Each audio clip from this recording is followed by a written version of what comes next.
What is up, everybody? Welcome to the Guilty as Charged podcast, coming to you live on a Saturday morning. Hope everyone is having a great weekend, getting ready for summer, all that good stuff. My name is Steven. I'm the host, as always, and joining me is my guy, Tyler. Tyler, what's up, man? How you doing this morning? Doing pretty well, but I'm very alone and lonely over here. My fiance left for her bachelorette party with my sisters, her cousins, and her friends, and all that.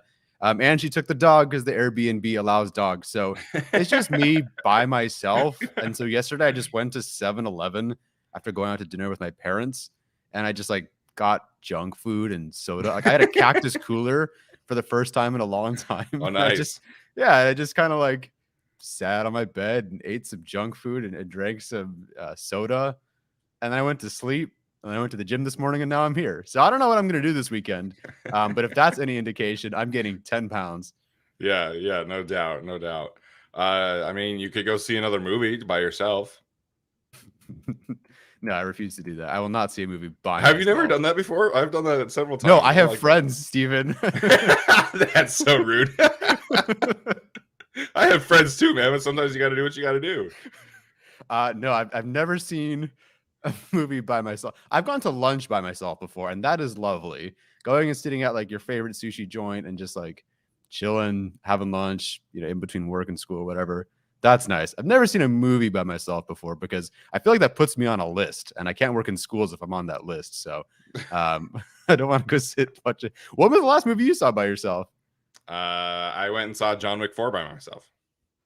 You just cheered by yourself, well, because my wife doesn't like movies like that, and I just we had a random day off from work, and I was like, you know what, I'm just gonna go see John Wick by myself.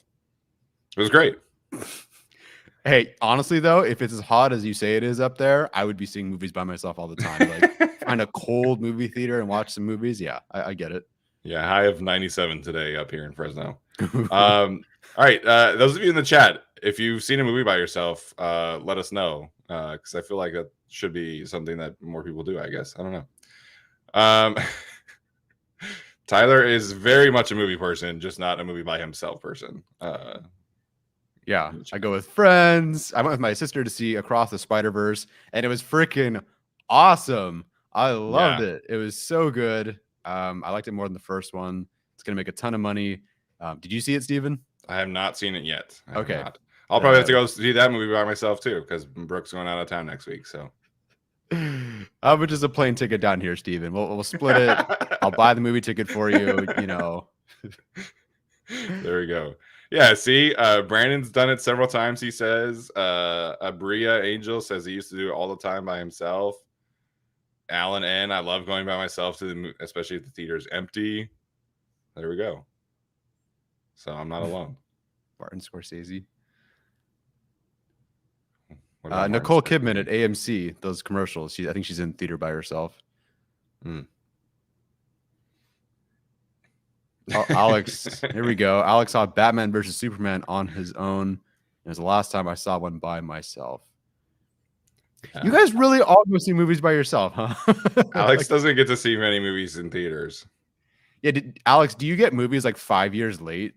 At this point, it's should I not spoil Endgame for you yet?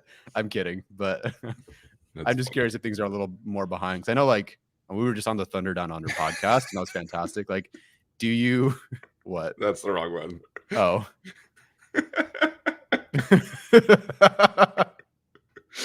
Right, guy. I hope you're doing okay, man. Oh my gosh. Yeah, Enemy 805 when they play older movies, I get that.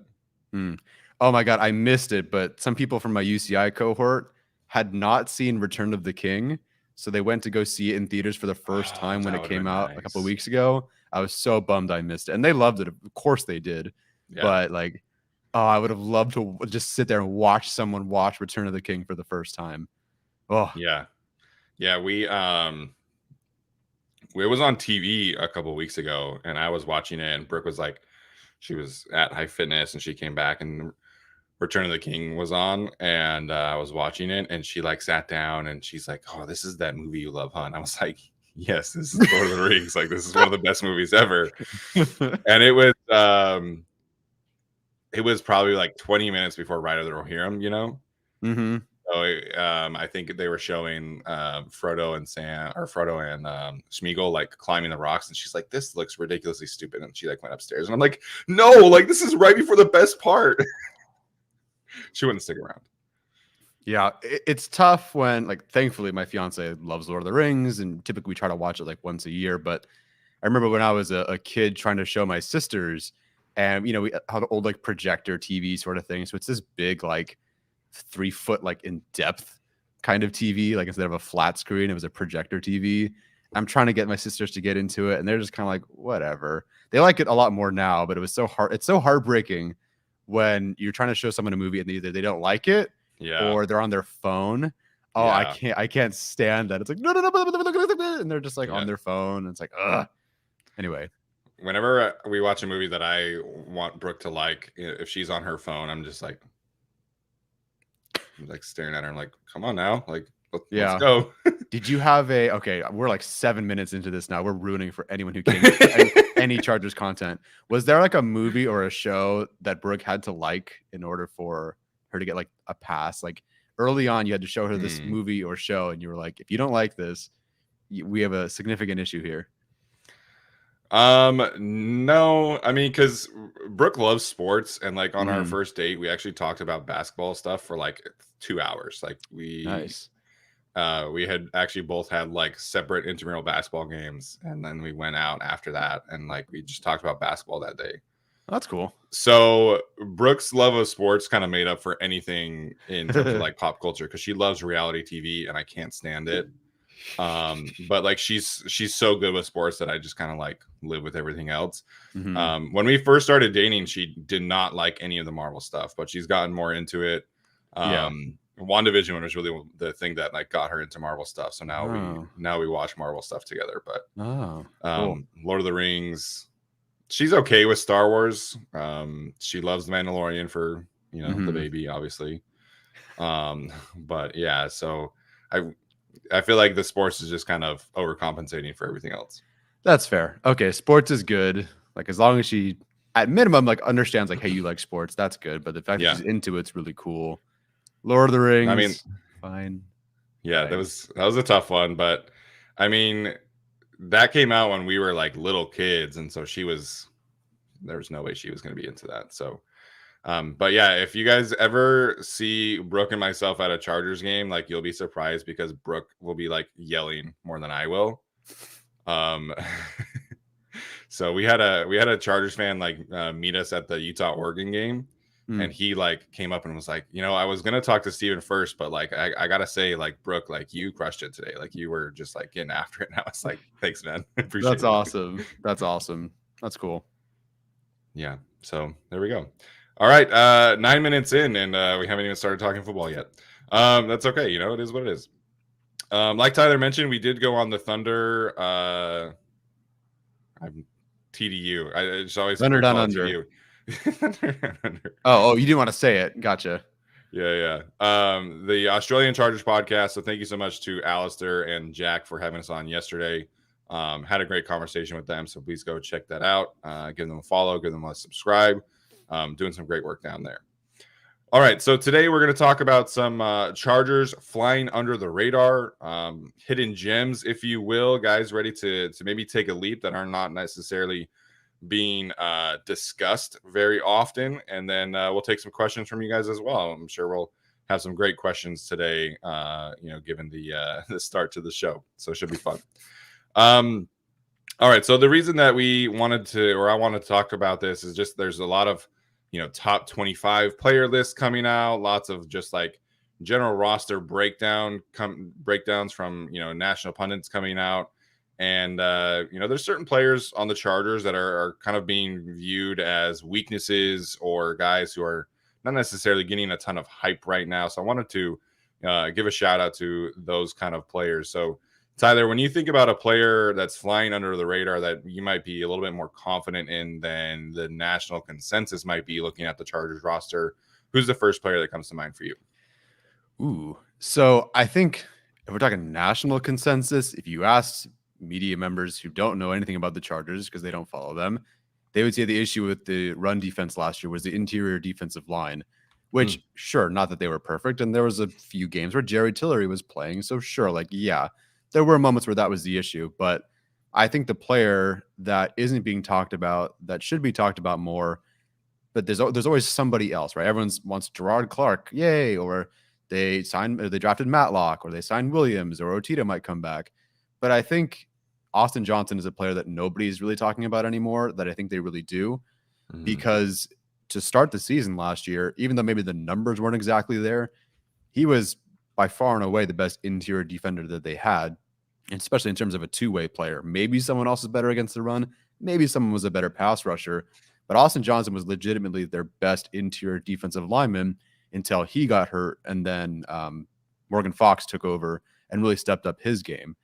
To start the season, you know, we're talking about the game against Kansas City, like the numbers aren't there, but I think there were 2 or 3 pressures or hits that were either called back or someone had a penalty. But I think he almost forced like 2 interceptions on his own because of that interior pressure. And they were so good that game, a lot of it because of him. Against Seattle, he absolutely folded Geno Smith in half.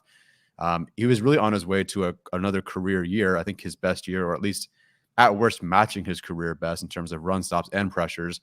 And I just think no one's really talking about him because A, he's hurt, B, nobody really associates good interior defensive line play with this Chargers team, even though they maybe should. And there's some other guys that everybody else is talking about. But I think people forget that Austin Johnson, really from week 1 until he got hurt, was really their best interior defensive lineman, both against the run and the pass. Yeah, you want to talk about the numbers. So he got hurt week 7 or week 8? 9 against Atlanta. So in the game against Atlanta after the bye. Okay. So if you filter run defense from the interior defensive line to defensive linemen with at least 50% of their team's run defense snaps for weeks 1 through 9, Austin Johnson was second in the league in run stop percentage, only behind Aaron Donald, and he was tied with Jonathan Allen. So, you know, he was having a career season in terms of run defense. Like he was getting a run stop at a 13% clip, which is an elite level performance if he were able to do that for the whole season. So you look at what he was able to do as a run defender. You know, Sebastian Joseph-Day was kind of the bigger headliner. You know, obviously we were very excited to get Sebastian Joseph-Day, and he was really, really solid against the run last year. But you look at the two of them, you know, Austin Johnson was at 13% and Sebastian Joseph-Day was at 10.2 across the first 8 weeks. So 10.2 is a solid number. Like that's an above average run stop percentage number.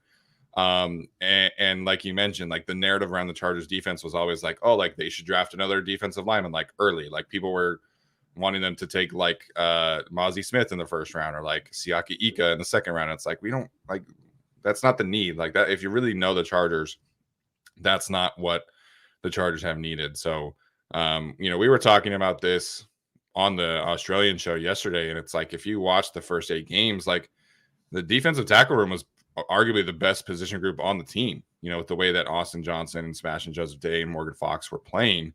And then unfortunately, everybody just kind of got injured. So there's a lot of question marks on this unit, just based purely off of health, which is why I think they signed Nick Williams, obviously. But if they can come back together, and if Austin Johnson can come back healthy, then Chargers fans should be very confident in this defensive tackle room. And I agree. I think they're flying under the radar for sure. Mm-hmm. Absolutely. So there's a few ways to go about this in terms of like flying under the radar. And I think kind of the Chargers poster child for this is Trey Pipkins. I think you probably have to talk about him in this conversation.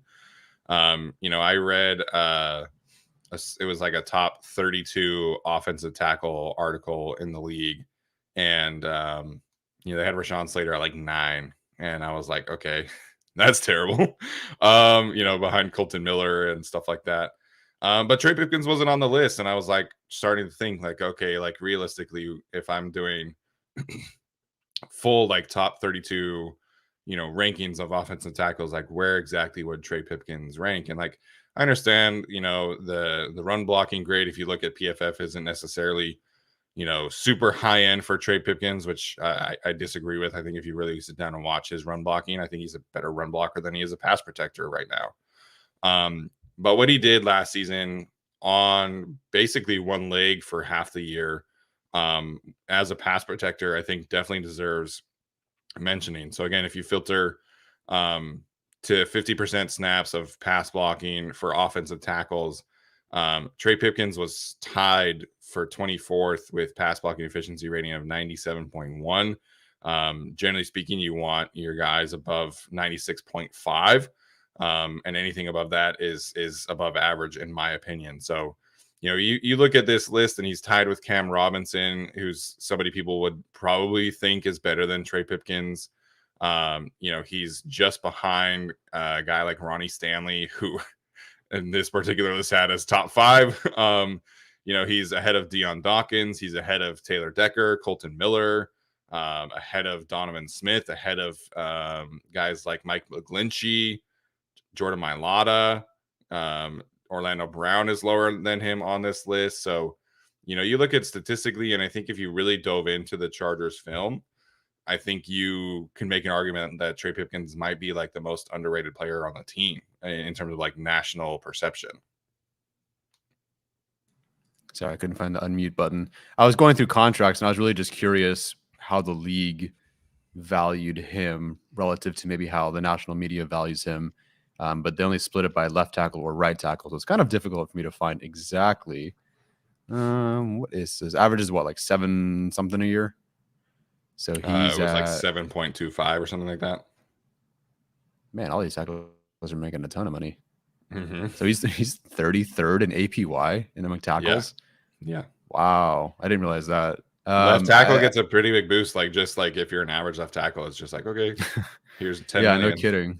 Yeah, no kidding. No, I think I could definitely see about he'd be one of the more underrated players on the Chargers, if not the most underrated player. But then again, like I feel like there's also it's so specific to Chargers fans. Like I think maybe Chargers fans get it, and everybody else has no idea who this guy is. And he got hurt several times, and even the numbers weren't like super great. But we know because we're Chargers fans that he would pull himself back into a game on one foot, one leg, and try to block players. And sometimes it wasn't great. Like against Denver, I believe that was like the most hurt he had been trying to get into that game. And he gave up either 1 sack or 2 sacks, whatever it was. And it wasn't pretty, but we know because we're Chargers fans that he was going through it. And he really did save the season several times by pulling himself back into those games because the alternative was rough. And so him somehow, I mean, how many times was he down and out? 3, 4 different times on a really serious injury. Yeah. So he was fantastic. And I can't wait to see what he does this year. Although I wish, of course, the Slater-Zion Johnson tandem is better, but it would have been nice to see him with Zion Johnson again for a full season. Yeah. So he only gave up 3 sacks last year, which, again, sacks, people who cite sacks as like the most important like pass blocking metric. I'm like, you realize that half of that is like the quarterback more so than the offensive lineman. But anyways, so I go and filter like just like purely base pressures, right? And I'm just reminded of like Tristan Wirfs and Lane Johnson are just playing like a different sport. Nasty. And, like Tristan Wirfs allowed 6 pressures the entire season. 6, man. That's nuts. In 15 games, he allowed 6 pressures. Lane Johnson in 18 games, because he had the playoffs, allowed 11 pressures. Just ridiculous from those two. So I guess we haven't really, I mean, we've talked a lot about the left side, right? How are you feeling about Sawyer and Pipkins on the right side? Obviously, it's very early. They haven't put on any pads or anything like that, but just the idea of those two together, what are your thoughts there? I mean, I think it's a solid setup. I do not think it's as strong as the left side, of course. And that's Rashawn Slater, regardless, I think makes it better than the right side. But I feel generally very confident in it, especially because Sawyer's now playing guard, which I think is just more natural. It fits. He'll be better, obviously, second year.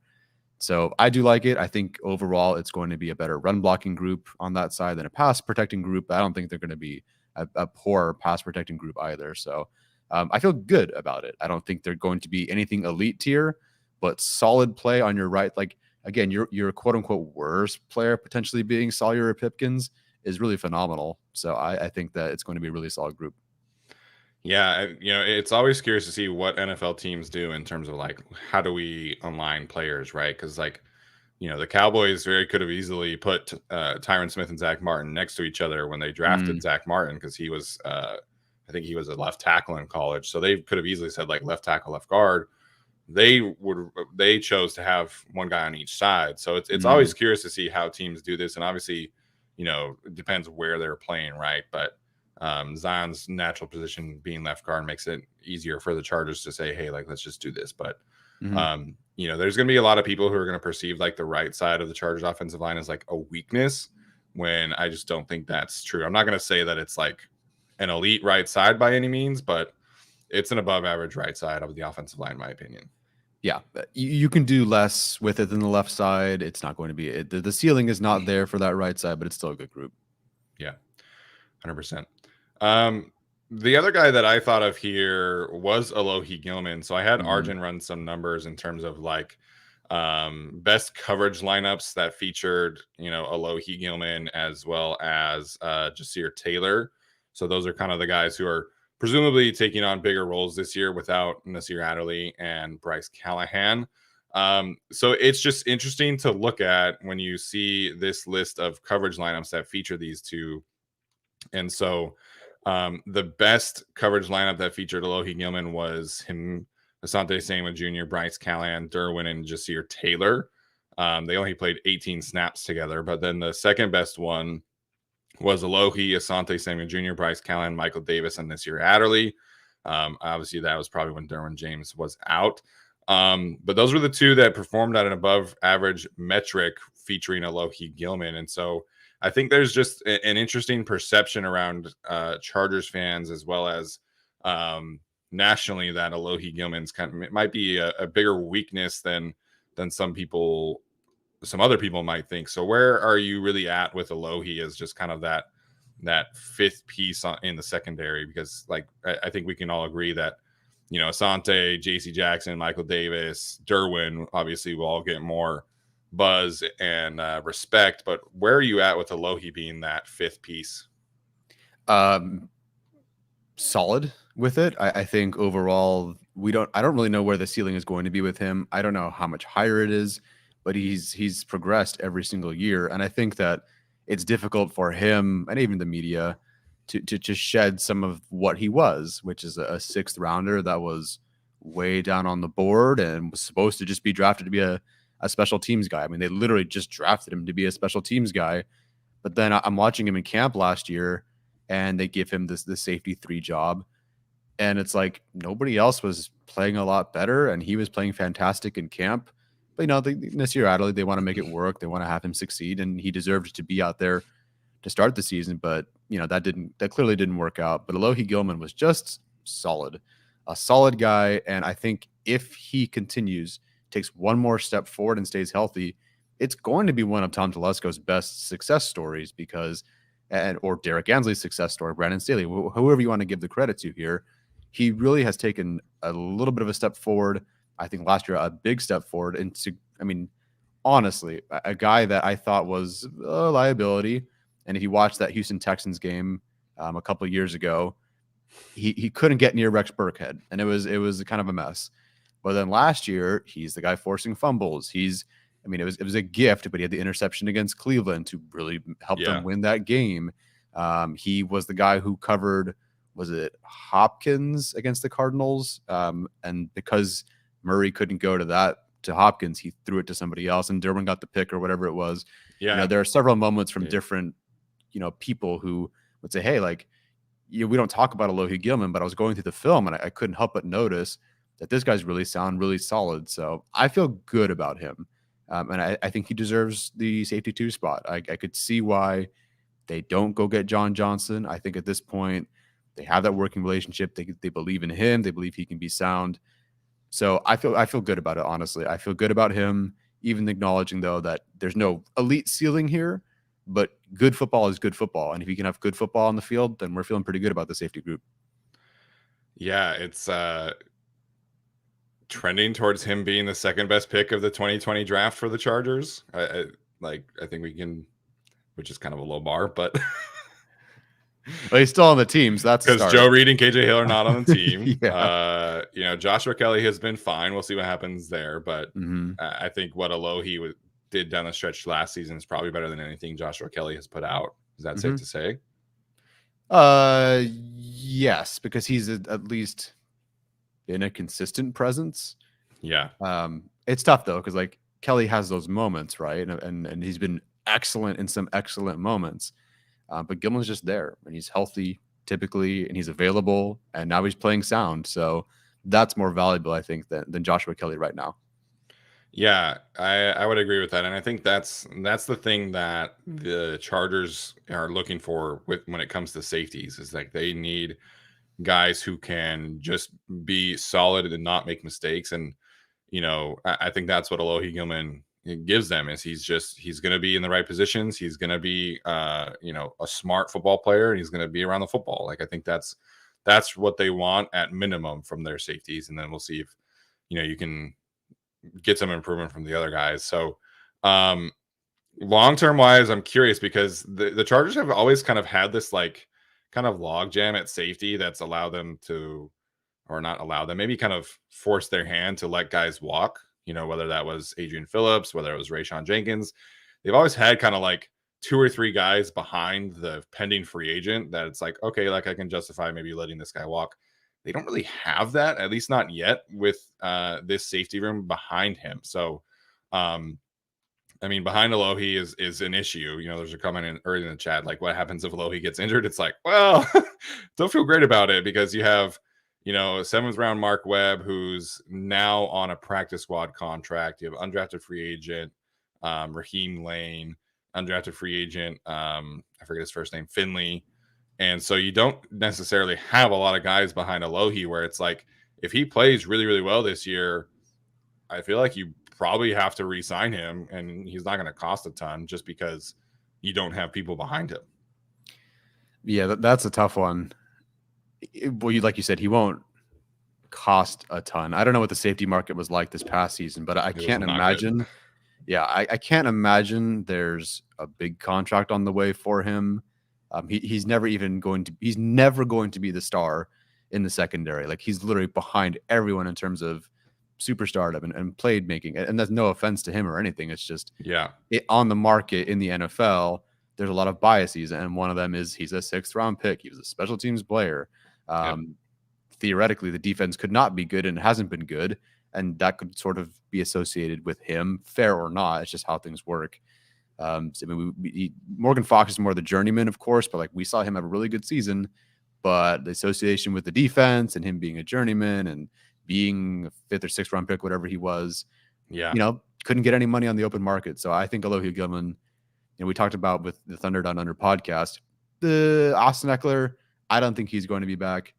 They have no money, but Alohi Gilman, especially with like what I assume they would do, which is like a 2-year deal, really year 1 is low, that sort of thing. I could actually see him being back, and I don't see why not. The only reason he really wouldn't be back if he has good play is that the team is not good and everyone goes. Like if everybody goes, I don't think Alohi Gilman is back. Some guy wants to bring in their own guy, but we hope they do well. I don't know. Everyone's saying JT Woods. I don't know, man. Like even Trey Pipkins, their 3rd round pick, a project who they developed, they kept finding other guys. It really until year 4 when they probably could have found another guy, but they almost had no choice at that point. And then he got to do his thing.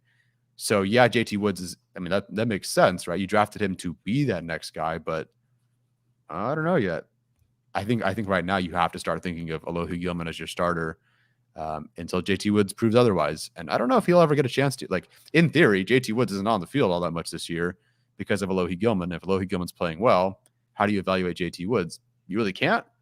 So yeah, I don't know. I think JT Woods is a guy like we talked about before. I think this is maybe a next year sort of conversation. I don't know. Yeah, with JT Woods, I think like I don't know where the snaps are going to come for him to like really like have a strong evaluation if everybody's healthy, because they're going to go nickel and the guys in the slot, it's going to be Asante, Jasir, if everybody else is healthy, obviously, Derwin will take some snaps in the slot. And that's like their nickel group, right? And if you go into dime package, like, yeah, you're gonna have some snaps for JT, but like your best six I don't think it includes JT Woods. If you're talking about just like best six defensive backs, I don't think it does. So it's going to be interesting to see how they incorporate him and maybe kind of simplify some things. Because I've thought about like simplifying things in terms of Alohi and JT and just letting Derwin James like play more around the box. And obviously we saw him taking some edge rush snaps this week with Joey and Khalil, which is super fun. So maybe that's a way that you can get JT Woods on the field and just like have it be a simplified package where 10 snaps a game, Derwin gets to come up, rush the passer, play dime linebacker, whatever the case may be. And you just have JT Woods play center field back there and just let him kind of roam around. But then it's like, how are you really getting an evaluation of where he's at? Because we know he can roam around the field. Like that's what he does best. The issues are like tackling and like making reads up front and in front of him. So it's going to be really interesting to see how they handle his evaluation this year. Obviously, if they sign a guy like JT Wood or not JT Woods, obviously if they sign John Johnson or some other safety, then that pushes him back down to safety 4 and potentially inactive on game days for Raheem Lane because Raheem Lane plays special teams and JT Woods does not. So there's a lot of give and take here with like, are you signing somebody? Are you not signing somebody? Because it's like, if you sign another safety, it's almost like you're just giving up on year 2 for JT Woods, just like you did for year 1. And it's not like they haven't done it before. I mean, if anyone's been a Chargers fan watching these third rounders, I'll throw out the names of Craig Mager and Chris Watt and guys who, and all those guys got more playing time than JT Woods. So as unfortunate as it is, this third rounder pick, for whatever reason, for the most part, obviously there's a Keenan Allen guy.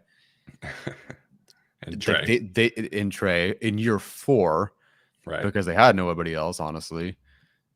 Like it wouldn't surprise me, honestly, if they go, I mean, oops, like we really kind of didn't hit on that one.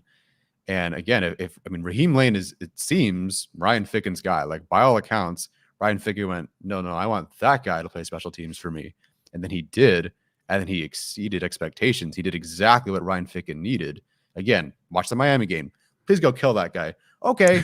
Against the Colts, go down and make a special teams tackle. Okay. Knocks a guy out at the 18 or whatever. You're going to take that guy off the roster, especially in a year where now you don't have Troy Reader. So you might need another special teams guy on the roster. And JT Woods doesn't play special teams. So I'm honestly wondering if I hope not, because he's super talented and there's so many good things he did in college, but I'm honestly wondering what his roster, like he almost feels roster bubble to me over someone like Raheem Lane, because listen, if Ficken wants you to play special teams, you're not saying no to that, regardless of what you invested in him. So we'll see. But the Chargers and third round picks haven't always hit. And it's kind of been like okay, you got, we tried, but we're going to move on or something. So we'll see. Yeah, Raheem Lane, I feel like, is being slept on by Chargers fans when it comes to like roster predictions, because I feel like, this always happens, right? Like a new batch of undrafted free agents get signed, and it's like, oh, like we really like this Finley guy, and so he's gonna make the roster over Raheem Lane. It's like, sure. I don't know, man. Ryan Ficken loves this guy, and he did some great things on special teams. So I think we should be almost looking at Raheem Lane as a roster lock, just because he's so good on special teams and Ryan Ficken loves him. Yeah. And he's the guy that can play the box snaps that I think some of the other guys, like JT Woods, is not going to be a box safety. So if you want to diversify a little bit, he can also do that. So you have, Derwin can play all over. Gilman probably plays maybe a bit more back, but he can do some things. But Lane can play closer to the box. And if you were line of scrimmage, and if you were at camp and got to see some of the Raheem Lane plays, even at the scrimmage, it was like, DeAndre Carter on a jet sweep, and he knocked him for, -2 yards or whatever it was. Could cover well. The only other guy I saw outside of Bryce Callahan who could cover Donald Parham in the end zone. Like there's a lot there, especially as a former corner, which he was, to really like. So I think he might be what Mark Webb, and they wanted Mark Webb to be. Yeah. And I mean, he currently is, because Mark Webb was on the practice squad and Raheem Lane was not, at least once he got elevated to the roster. So Yeah, I think the Chargers fans and Raheem Layne was going to be the other guy I brought up. That was an underrated Charger because we're all talking about, JT Woods' ascension, and we hope it happens. And we're talking about these guys and that guys, but push comes to shove, they're going to need him for special teams at minimum, and he might play some games this year if Derwin James gets hurt or somebody else gets hurt, and they trust him more. Yeah, they do trust him more. So Mark Webb is still on the roster. I'm sure he'll have a week in training camp where he'll be awesome because that's what he does every single year. Mm-hmm. I feel like he's just like defensive version of Jason Moore. Apparently, that's his his career arc, maybe. Great. So we'll see there, but no, I think they're legitimately excited about Raheem Layne, and like you mentioned, I'm glad you brought him up in terms of like the box role because that's what he did against the Colts, right? Like Derwin James goes out and Raheem Layne was the guy that they put in the box. And I thought that he played really well in that particular matchup. So Layne is a guy that I think, flying under the radar amongst Chargers fans for sure. Mm-hmm. I don't think it was the Colts though, or was it? Because Derwin had the concussion, and then I'm pretty sure Layne was the next guy up. He's got no snaps. In that game. So Rams 7 snaps, Denver 15 snaps. Maybe it was the Broncos game. Game. Yeah, I don't know. Horse mascot. Yeah. Yeah. Well, yeah, that works. Sure. yeah. There you go. So who came in for Derwin, and who was it? Just Alohi and Nasir? Well, now I can look that up. So engage with the chat, and I'll figure it out. All right. Any guess what week that was? 14. That was 14. Yeah. Was it? Nope. Wasn't 15. Okay. 15. Here we go. Righty. Nope.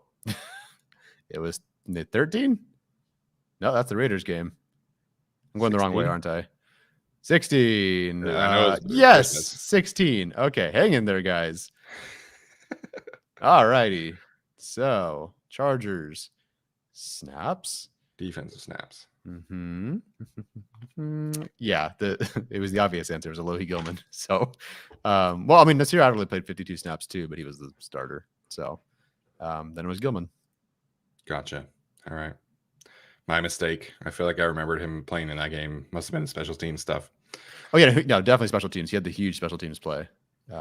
Big tackle that game. All right, Tyler. Anybody else you want to bring up that's flying on the radar? Not really, like maybe Alohi Gilman, but is he really flying under the radar? I don't even know, because who was it who posted like a bunch of Herbert best deep throws, clips or whatever, and it's like, oh, there's Gilman, or not Gilman, there's Guyton. Oh, you're talking about Jaylen Guyton. Did I say Alohi Gilman again? Yeah. Wow, that was awkward. We're doing great. We should just go back to talking about movies. No, Jaylen Guyton, excuse me. Jaylen Guyton, I think, is certainly flying under the radar, but not really for Chargers fans. I think we know how important he is to Herbert. It's just curious. We'll see what they do about roster construction. Yeah, so Jaylen hasn't started practicing yet. He's still in the injured conversation, according to Daniel Popper this week. So that's to be expected. I mean, towards ACL in week 3. So theoretically, he should be maybe getting some reps like once preseason starts. I think that's probably feels comfortable for him, but he might be a pup list guy to start the season, along with potentially Tito, Austin Johnson. We'll see how that one goes. Things seem pretty positive on the Austin Johnson front, though. I feel like that one is probably the injury recovery that you feel best about at this point. So we'll see what happens there, but yeah, I think with Jaylen Guyton, I think if he's healthy, then the Chargers run 6 deep at wide receiver, and you feel really good about that 6. Yep. I hope they keep 6.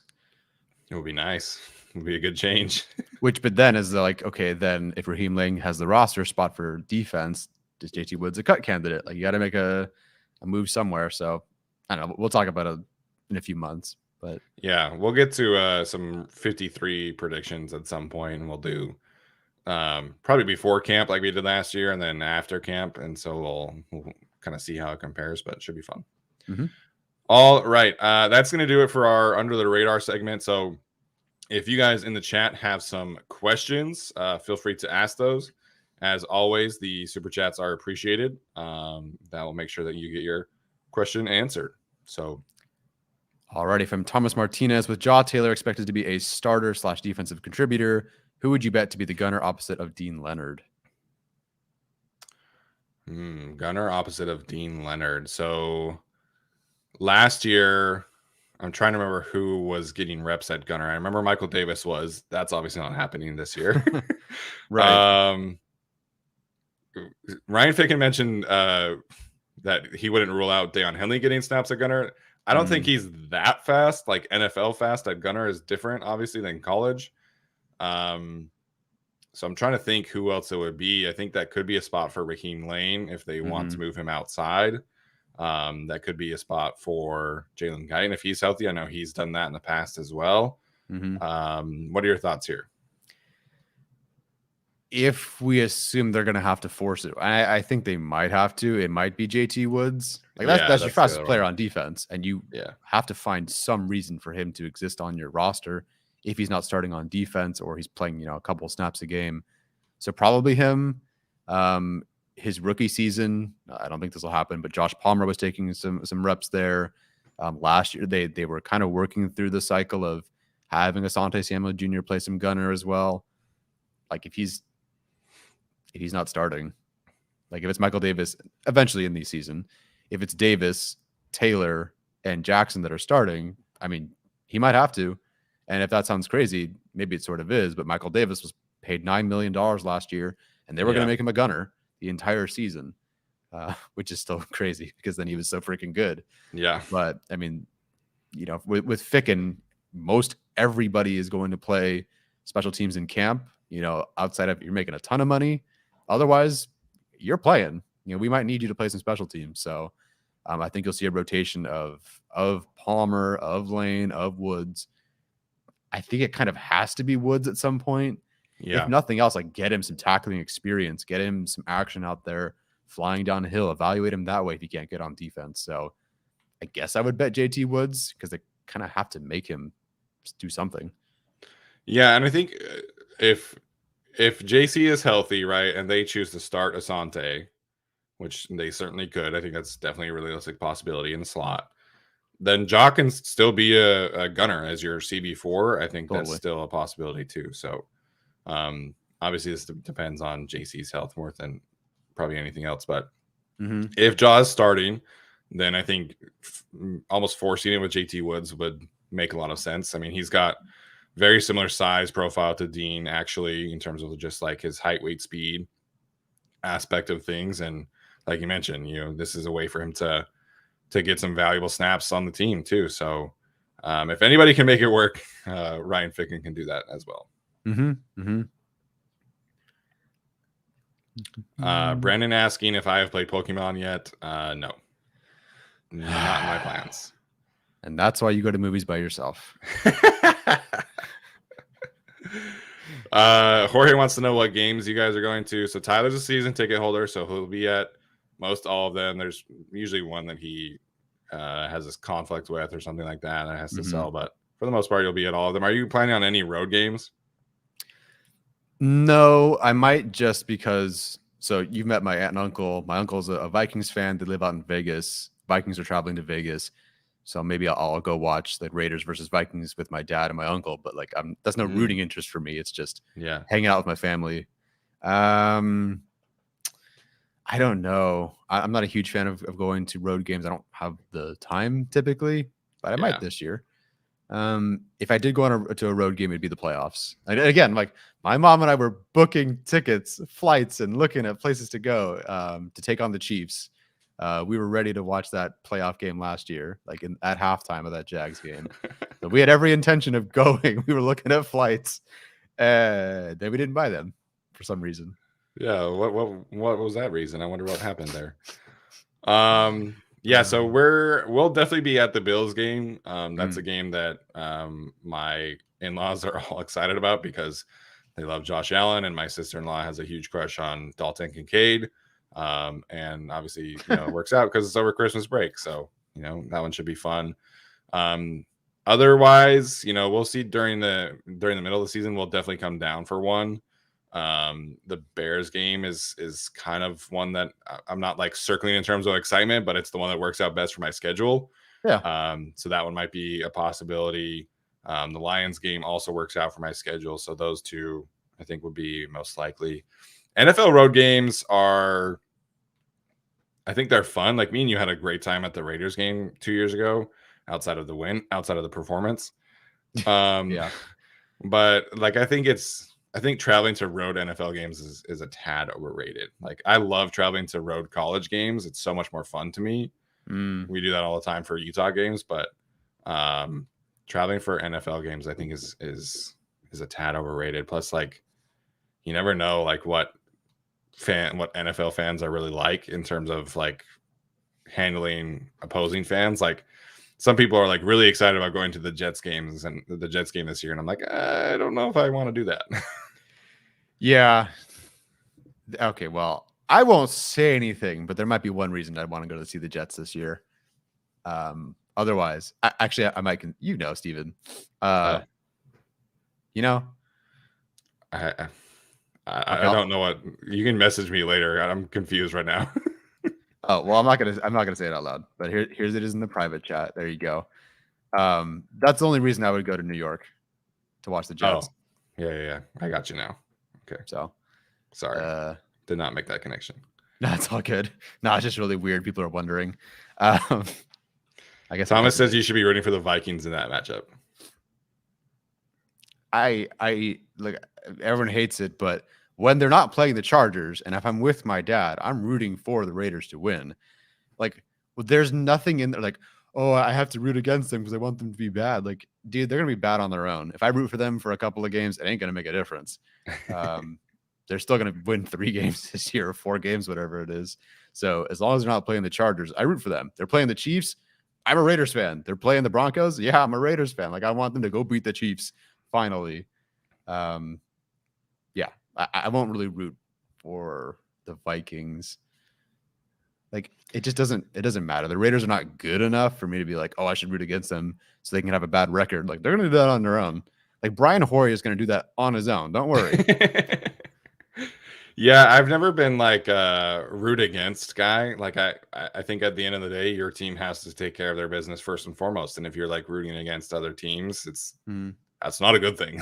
That means your team is struggling. So yeah, like, I don't watch other AFC West games and be like, oh man, like the Jets have to beat the Broncos today. It's like, well, it's a little bit more complicated than that. So college wise, definitely I want USC to lose every single game, that they play. Obviously it's not going to happen, but I think that's just a different level of importance and rivalry. I feel like, I mean, I definitely do not like the Raiders. Obviously you have a different connection with them because of your dad, but I don't like go into every single game thinking like, oh, the Raiders have to lose today. Like, it's just not the same as college. It's different. Yeah, for me, generally, obviously my favorite team is the Chargers. My next favorite team is whoever's playing the Patriots or Chiefs. Like, those are my next 2 favorite teams. Whoever's playing those teams, I root for them. So if it happens to be the Raiders, great. I just root for my dad to be happy, like to have some happiness as a Raiders fan. Your dad's had a lot of misery over the last 20 years as a Raiders fan, for sure. Totally. So, when that crazy play against the Patriots happened, there's a video of me celebrating the win against whoever the Chargers were playing, because there's a game-winning field goal. And then right as he's filming me watching the Chargers win that game, I see that get the notification that the Raiders beat the Patriots because Chandler Jones had a fumble 6 or whatever, that pitch 6, whatever that was in that game. Yeah. So I'm looking at my dad and I'm excited for him. So yeah, I don't like the Raiders. I love my dad, and I root for him. There. How dare you? Yeah, I mean, like, people who root against AFC West teams, I get it. Like, I just, like, my NFL fandom is not that, like, nature wise. Like, I think, the Chargers can be good without needing me to root for other teams to lose. And also there's like playoff seeding wise, like at that point, yes, like I will root against teams for the Chargers to get better seeding and stuff like that. like down the stretch last year, I was definitely rooting for like the Dolphins to lose games because that was good for the Chargers. Like that happens, but like Sure. I don't go into week 1 thinking like, oh man, like the Dolphins, or not the Dolphins, obviously that's a bad example because they play the Chargers this year. But like, oh man, like I need the Bills to beat the Broncos because like I hate the Broncos. Like I don't do that. I understand people who do, but you know, that's just not how I look at things. Yeah. And again, like, I mean, there were 2 games last year where I think a lot of people were semi-Raiders fans for a moment because they were close to beating the Chiefs in those games. Am I thinking of the wrong years? I don't know, but that might have been 2021. I don't know. So there's not a lot of cheering when the Raiders play the Chiefs. Once it gets to playoff seeding, yes, I will root against teams. But like in week 2, I'm like, I don't really care right now. Yeah. I don't remember what I usually do. Typically, if like when the playoffs hit and the Chargers aren't in it, I try to root for like the AFC team, and I'll typically root for the Chiefs then because I want like the AFC West team to win or something. But I don't know.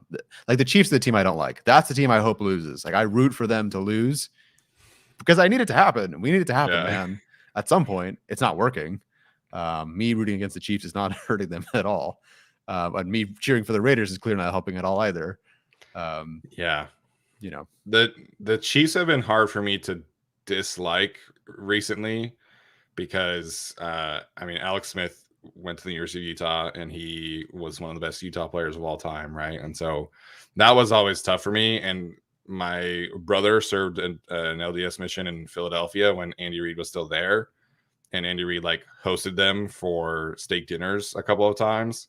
Mm-hmm. And so like there's this like kind of familial connection to Andy Reid that we've always had. And so the Chiefs have been hard for me to like dislike. Like obviously I want them to stop winning the division 100%, but it's not like I don't hate the Chiefs. Like for me, the AFC West team that I dislike the most has always been the Broncos because I grew up in Utah. The Broncos were the local team and I hated it. I hated the fact that the Broncos got more local love in Salt Lake City, Utah than the Chargers did. You know, I was just delusional at the time. So and then when I was a kid too, that was the Rivers Jay Cutler stuff. I hated Jay Cutler, you know, and then they got Josh McDaniels and Tim Tebow and I hated that. And so it was like, for me, the AFC West team that I've always disliked the most. And also they can never win at Denver. It's so annoying. I hate it. So the AFC West team that I've always disliked the most has always been the Broncos. Yeah. Sorry, everyone in the chat. Yeah. Sorry you don't like us anymore. Next question here. Zach Tracy wants to know of all the quarterbacks in the league who gets the most rushing yards and touchdowns. I feel like Justin Fields would be the favorite there. Maybe Josh Allen this year. Who was even close last? Like, was Fields like by far the number? Didn't he have 1,000 rushing yards? Or am I crazy? Or is that just Lamar? He did. Lamar got injured, so I don't think he was up there, but I can look, obviously. Rushing grades. Oh, are you doing it too? Yes. Although, why don't they just have like a quarterback option? Why is it just non-running back? Okay. Yards. Fields by 242 yards. Although he only had, 8 touchdowns. Jalen Hurts had 18 rushing touchdowns because of that god tier QB sneak. Hurts too. Yeah, Hurts is a good one. Yeah. So Hurts, Hurts had 18 rushing touchdowns. I guess you have to consider him the favorite. So, but yards, probably Fields. Yeah, Fields I think would have to be the favorite there. Hurts probably in that conversation too. Mm-hmm. I feel like the Ravens are going to use Lamar less as a runner. Yeah, no, that makes sense. I don't see why Fields' game would change as much. I think Lamar, I think the rushing would go down in a good, we just paid you a lot of money sort of way, and we want to throw it more. Yeah, and throwing it more, I think, makes sense. Like they, like halfway through the season, they were starting like Deshaun Jackson and Demarcus Robinson at wide receiver, and Devin Duvernay, like who's a really good returner, like was their slot guy. And this year it's going to be Odell, obviously Zay Flowers, Rashad Bateman should be back healthy, and they signed Nelson Aguilar too. So they really were very adamant in upgrading their wide receiver room. So I Mhm. think the Ravens are going to throw more than we are used to seeing. Yeah, it would be strange for them not to. You would have wasted all your resources. Like you would have just stuck with Greg Roman then and run it more. Yeah. Sweet Jumps wants to know if there's any hype on the UCLA tight end on the roster. I have not watched him, so I don't know. And we really won't know until they get pads on. Michael is Ezekiel. I don't know. Ezeike. How would you say that? I have to see it. I feel like it wasn't Ezekiel or whatever. Michael Ezekiel. That makes sense. Or Ezekiel. I mean, UCLA did not use him a ton. I want to say he was like a former wide receiver, so I think he's got an interesting athletic profile. Mm-hmm. Maybe he beats out Stone Smart for like that tight end 4 role, but we'll have to see once they really get pads on and stuff like that. And they could still sign a tight end, so I think it's going to be tough. I think they're going to carry 3 this year, unless they sign somebody else like a nice veteran that they like. But I think as of now, I would say they only carry 3 tight ends this year. Yeah, I think at this point they're going to have to, because they'll have to make up the spot somewhere.